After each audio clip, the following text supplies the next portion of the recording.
The Constitutional Court will give its impeachment ruling on Prime Minister Han Duck-soo next Monday, after which the verdict could be given on President Yoon Suk-yeol.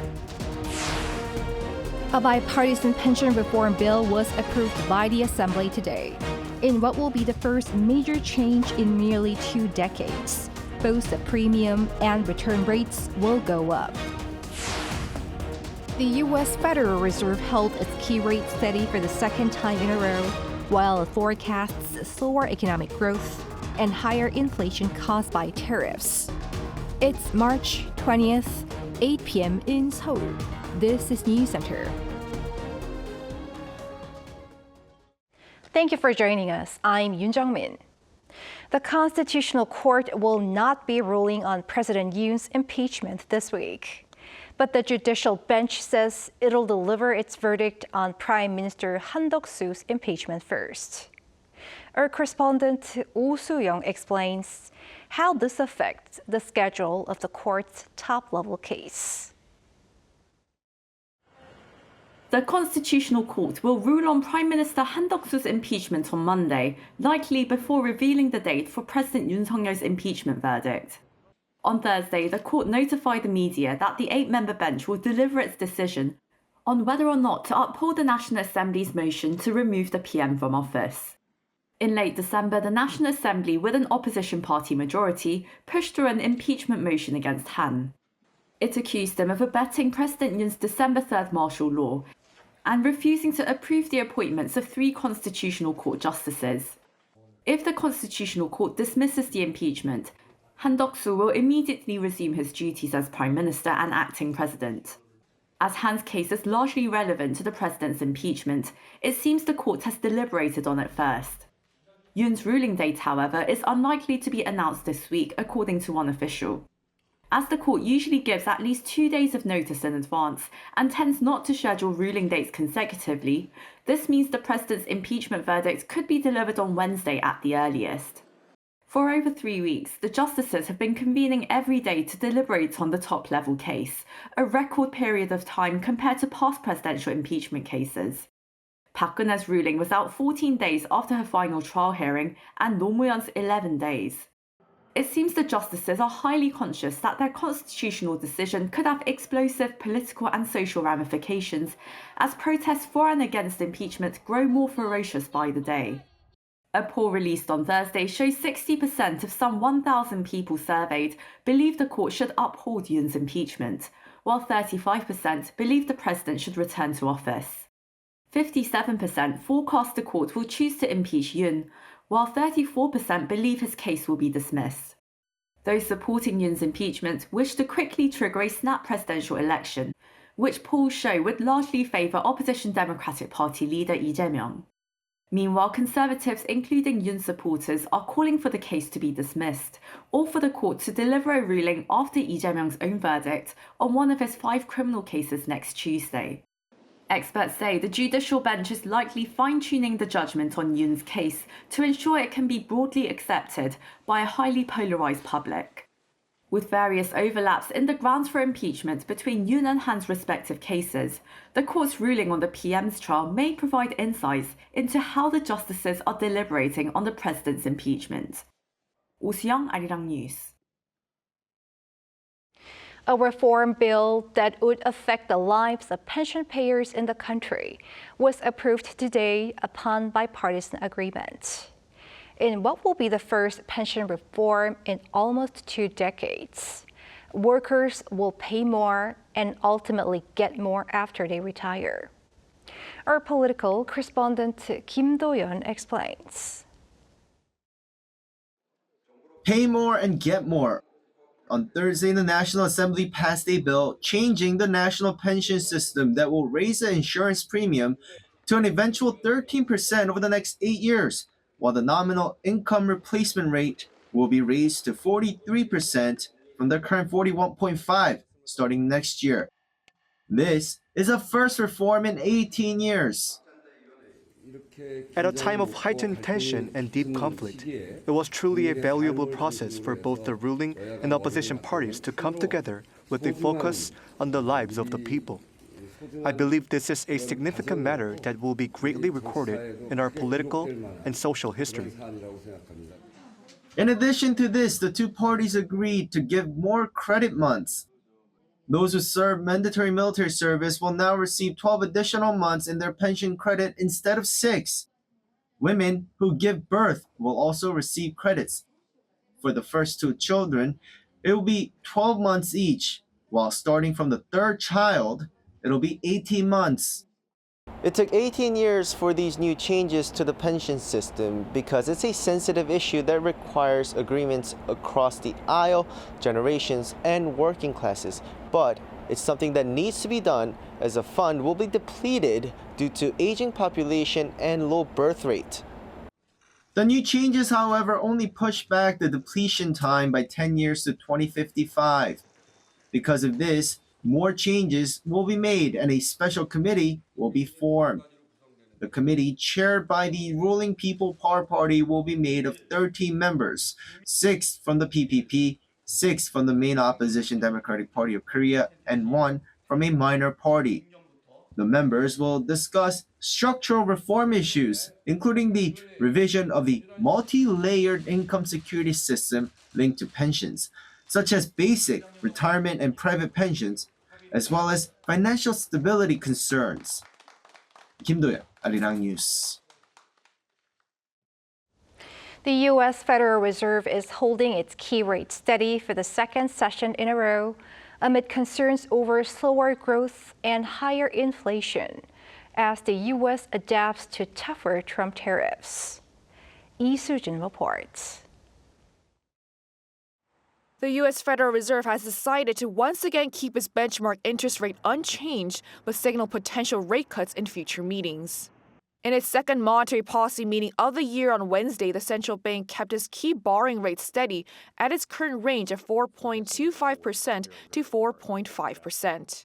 The Federal Open Market Committee has put a pause in its rate-cutting cycle since December last year after carrying out 3 consecutive reductions. The decision comes as Federal Reserve officials lowered their outlook for economic growth for this year to 1.7% from 2.1% in their December projection. Uncertainty today is unusually elevated. As the economy evolves, we will adjust our policy stance in a manner that best promotes our maximum employment and price stability goals. The Fed's goals of maintaining maximum employment and low inflation are referred to as its dual mandate. Powell said that the uncertainty comes from the changes that policies, particularly trade, but also immigration, fiscal policy, and regulation, will bring to the economy. The rate-setting committee, which releases a summary of economic projections after its March, June, September, and December meetings, projected slightly higher unemployment of 4.4% from 4.3% by the end of the year. Inflation was also forecast to rise as personal consumption expenditure, a measure of consumer spending, and core inflation, which excludes energy and food prices, were both revised upward. Powell acknowledged that tariffs have already contributed to the rise in inflation. The Trump administration imposed 25% tariffs on steel and aluminum imports last Wednesday, triggering retaliatory tariffs from Canada and the EU, with reciprocal U.S. tariffs set for April 2nd. But with officials expecting the Fed to implement a total of 0.5 percentage point in rate cuts in 2025, 2 reductions are likely this year as rate cuts are typically in quarter-point increments. This latest decision keeps the interest rate gap between South Korea and the U.S. at 1.75 percentage points, with the Bank of Korea slashing its key interest rate to 2.75% in its last meeting in February. All 3 major U.S. stock indexes, the Dow Jones, S&P 500, and the Nasdaq, showed an upward trajectory following the Fed's decision. Lee Soo-jin, Arirang News. The Bank of Korea says the U.S. Fed's rate freeze stands in line with widespread expectations and has warned of mounting risk factors amid geopolitical and trade tensions. Separately, Acting President Choi Sang-mok has reiterated calls on economic and financial authorities to maintain close monitoring of markets here and of U.S. trade-related decisions. He also echoed concerns by the central bank about growing external uncertainty over global trade and geopolitical stability, given the fresh fighting in the Middle East and continued conflict in Ukraine.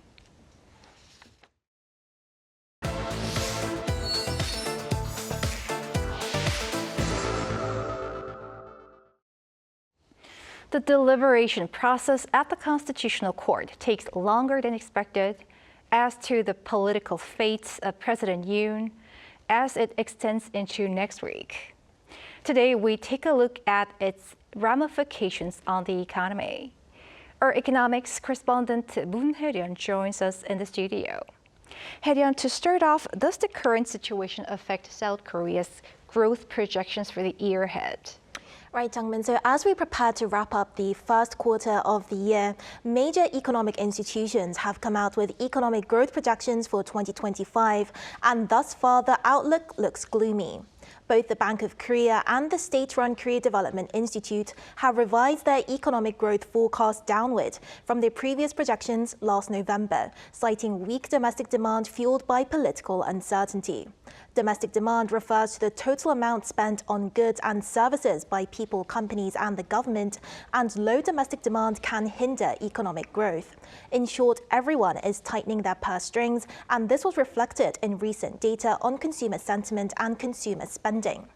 Consumer sentiment, as measured by the central bank, saw its steepest drop since the COVID-19 pandemic in December, with the martial law declaration and subsequent trials. Months down the line, it has yet to recover. And what groups in particular are being hit hard by the low domestic demand?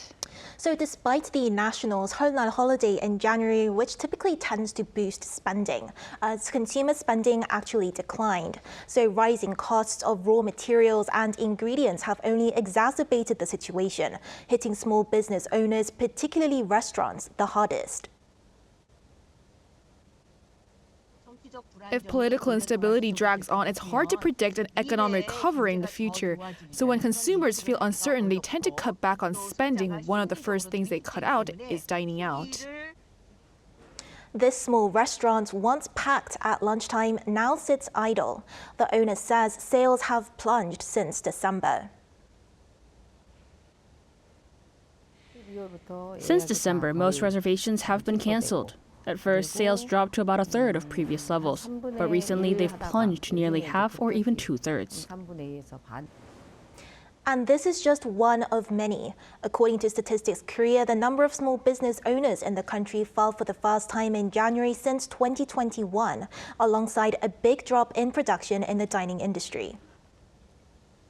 Political instability isn't the only thing placing downward pressure. Tell us how this interplays with other factors. That's right, Jung-min. So as you said, the only hurdle that South Korea is facing right now isn't just a low domestic demand. It also includes the new Trump administration's trade policies. So tariffs levied at a rate of 25% now apply to steel and aluminium exports from South Korea to the U.S., and uncertainties surrounding more tariffs to come in April linger. Economists warn that continued political instability can push back important economic decisions to be made, not just regarding domestic demand, but also in response to the new Trump administration's protectionist policies, which could further strain South Korea's economy. The uncertainty in the economy will be significantly amplified, and as a result, economic decisions will be pushed back, likely having a considerably negative impact. The government introduced support measures for small business owners and self-employed individuals in December last year, but announced additional measures such as expanding the issuance and usage of onnuri gift certificates used for purchases at traditional markets last week as challenges persist. And as for trade policies, Seoul is pushing for high-level negotiations with Washington and holding talks with firms to gather industry opinions. However, experts say that a more proactive approach is needed as domestic and international uncertainties converge. We need to take a more proactive approach.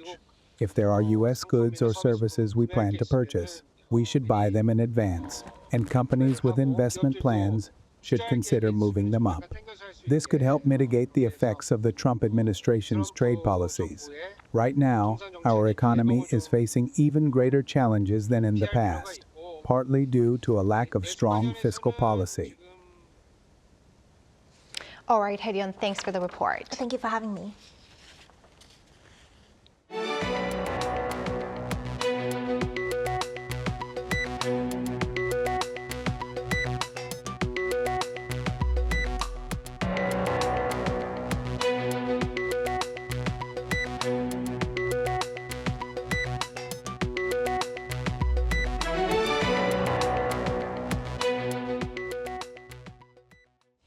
A major military exercise between South Korea and the U.S. came to an end on Thursday after 11 days of comprehensive drills. This year's Freedom Shield was the first under the second Trump administration and featured expanded on-field drills. It also took into account realistic threats, such as potential changes in North Korea's military strategy in light of its defense deal with Russia. Meanwhile, North Korea, for its part, condemned the annual training between South Korea and the U.S. and test-launched a series of close-range ballistic missiles into the West Sea on the first day of the training, but stayed silent in the following days. The Defense Ministry called in Russian defense attaché to South Korea, Colonel Nikolai Marchenko, on Thursday to protest Russian military warplanes intruding into South Korea's Air Defense Identification Zone, or KADIZ. According to the ministry, the Russian warplanes reportedly entered the KADIZ 8 times from March the 11th to the 20th. Earlier, warplanes even flew as close as 20 kilometers to the outer edge of South Korean airspace without responding to the military's attempts at communication.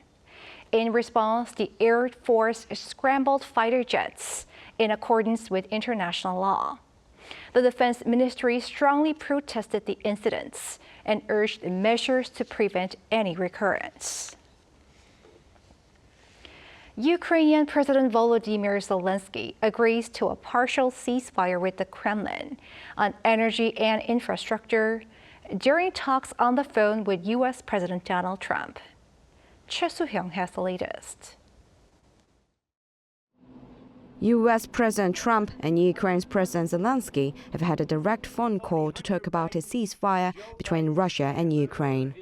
On Wednesday local time, Trump posted on his social media platform Truth Social that called to align both Russia and Ukraine in terms of the request and needs lasted about an hour and went smoothly.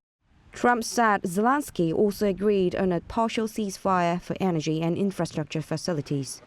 During the call, Trump suggested that the U.S. could help with nuclear power plant operations using its expertise in the energy sector. He said that the United States could be very helpful in running those plants with its electricity and utility expertise. American ownership of those plants would be the best protection for that infrastructure and support for Ukrainian energy infrastructure. The White House added that the U.S. will continue to provide intelligence resources to Ukraine to end the war. This means that Trump rejected Putin's demand to stop military support and intelligence sharing with Ukraine. They reviewed the situation in Kursk and agreed to share information closely between their defense staffs as the battlefield situation evolved. President Zelenskyy also reportedly requested additional air defense systems, including the Patriot missile system, and Trump said he would work to find available systems in Europe to support Ukraine. Trump also promised to help ensure that children who were kidnapped or went missing during the war could return to Ukraine. Regarding the partial deal, on Tuesday after the call with Putin, the White House stated that the U.S. position supports a ceasefire for energy and infrastructure, not just energy infrastructure, as Russia claims. The U.S. will continue negotiations with Russia for a wider ceasefire deal in meetings in Saudi Arabia in the end of this week. Choi Soo-hyung, Arirang News. Finland has been named the happiest country in the world for the 8th consecutive year. According to the World Happiness Report released on Wednesday, Nordic nations Denmark, Iceland, and Sweden followed closely behind. South Korea ranked 58th out of 147 countries, dropping 6 spots from last year. The U.S. fell to 24th place, its lowest ranking since the survey began in 2012.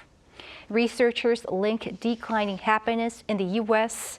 to more people dining alone and note a similar trend in South Korea due to aging and more single-person households. An annual medical conference here in Korea showcases how healthcare taps into AI, as well as growing international recognition in the industry. An Sung-jin tells us more. AI and healthcare. The combination of these is going beyond implementation as companies seek to weave them into our daily lives. South Korea's health ministry and the Korea Health Industry Development Institute are hosting the annual Medical Korea Conference to connect those in the field and promote discussions on the implications of this. With the need for more healthcare workers and an aging population, AI integration into people's daily lives has become inevitable, and an expert says this is not as a replacement, but as a helper. There's no doubt that AI is here to stay in the medical industry. The people who are concerned or worried about AI are going to struggle in the future as AI becomes more and more intercalated into everything that we do. Alongside the use of smart technology in our everyday lives, Korea is also promoting medical tourism, welcoming those seeking K-beauty healthcare. An increase in the number of patients visiting Korea for medical purposes implies that not only is our medical technology acknowledged worldwide, but also suggests that we are becoming a focal point for medical tourism in Asia. As Korea receives more international recognition, medical tourists continue to increase with the number soon to exceed 1 million. Many Korean companies in the beauty and medical industry are here to showcase their latest trends, as well as to network and find partners. With more tourists spending on healthcare and reinvigorating the economy, companies are aiming to increase their competitiveness in the field. Due to Hallyu, Korean healthcare products are garnering more attention, and I hope to share this worldwide. As the country steps up as a medical powerhouse, efforts from stakeholders are set to become more apparent. An Sung-jin, Arirang News.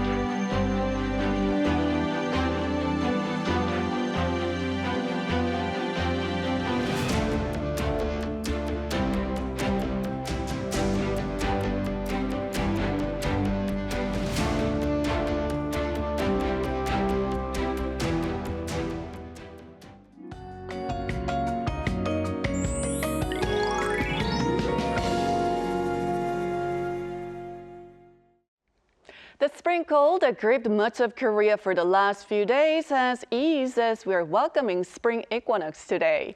Temperatures jumped up quite a bit this afternoon, and the morning jacket felt too warm in the afternoon but was needed again for the evening commute. It's going to feel warmer tomorrow, feeling more like mid-April.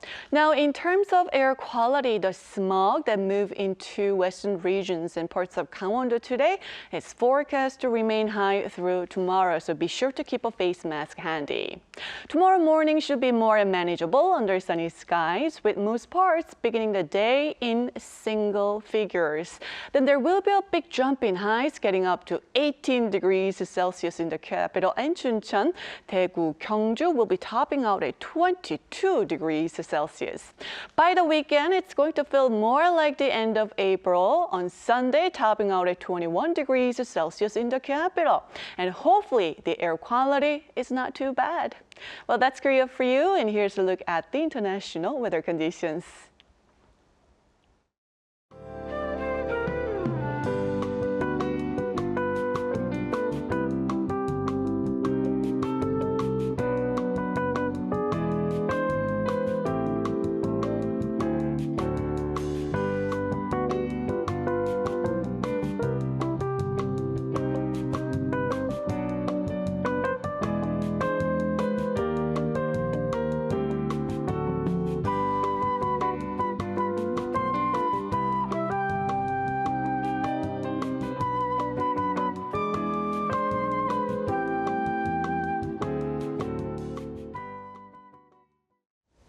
That is Newscenter for tonight. Thank you for watching. A panel session coming up.